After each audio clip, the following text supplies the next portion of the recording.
ईश्वर की तलाश। 7 साल के बच्चे ने एक बार माँ से पूछा, माँ, क्या हम भगवान से मिल सकते हैं? हाँ बेटा, जिस दिन तुम सच्चे मन से ईश्वर की खोज करोगे उस दिन वे तुमसे मिलने जरूर आएंगे। कहते हुए माँ ने उसके सिर पर प्यार से हाथ फेरा। बच्चे के दिमाग में यह बात बैठ गई। वो रोज इसी बारे में सोचने लगा। एक दिन उसने सोचा कि आज वह ईश्वर के साथ बैठकर खाना खाएगा। उसने 4 रोटियां बांधी और घर में बिना कुछ बताए वह एक ओर चल पड़ा। चलते चलते बच्चा बहुत दूर निकल गया। सुबह से शाम हो गई। थकान और भूख के कारण उसका बुरा हाल हो गया। तभी उसे कुछ दूरी पर एक तालाब नजर आया। उसके किनारे पर कोई महिला बैठी हुई थी। बच्चा उस महिला की ओर देखा। उसकी उम्र 70-80 साल रही होगी, लेकिन इसके बावजूद उनकी आंखों में गजब की चमक थी। वह महिला भी उसे देखकर मुस्कुराई और प्यार से उसके सिर पर हाथ फेरा। बच्चे को लगा जैसे वह इस सुनसान जंगल में उसी का इंतजार कर रही थी।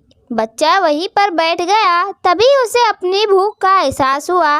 उसने थैले से रोटी निकाली और खाने लगा, लेकिन अगले ही पल उसे अपनी गलती का एहसास हुआ।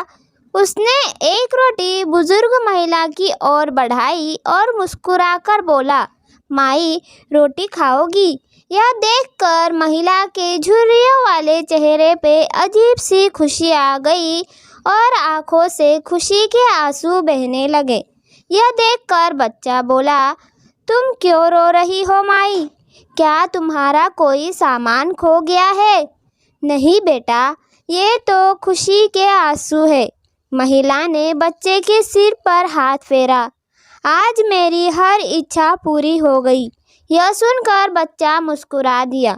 उसने अपने हाथ से रोटी तोड़कर बुजुर्ग महिला को खिलाई। यह देखकर फिर से महिला की आंखों से आंसुओं की धार बह चली।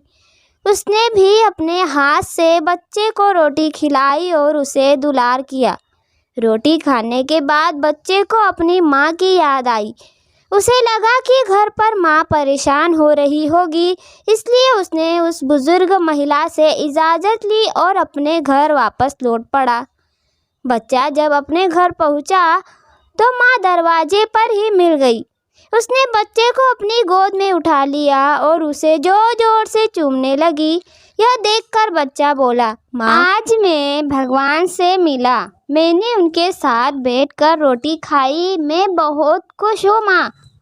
उधर वह बुजुर्ग महिला जब अपने घर पहुंची तो उनकी खुशी देखकर घर वाले हैरान रह गए। उनके पूछने पर वो बोली, मैं 2 दिन से तालाब के किनारे अकेली भूखी बैठी थी।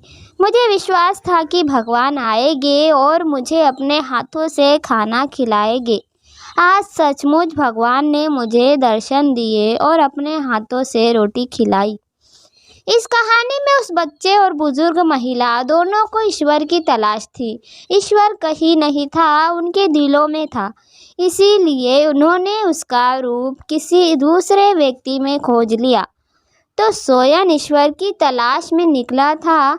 ईश्वर किसी मंदिर में नहीं, बल्कि आपके दिल में रहता है। ईश्वर को ढूंढने के लिए उसे महसूस करने की ज़रूरत है। वो हर शख्स में बसता है। ये आप पर निर्भर करता है कि आप उसे देख पाते हैं या नहीं। दोस्तों, कहानी कैसी लगी कमेंट में ज़रूर बताना। अगर हमारे चैनल पे नए हो तो चैनल को लाइक, सब्सक्राइब और अपने दोस्तों में शेयर ज़रूर करना। कहानी सुनने के लिए धन्यवाद।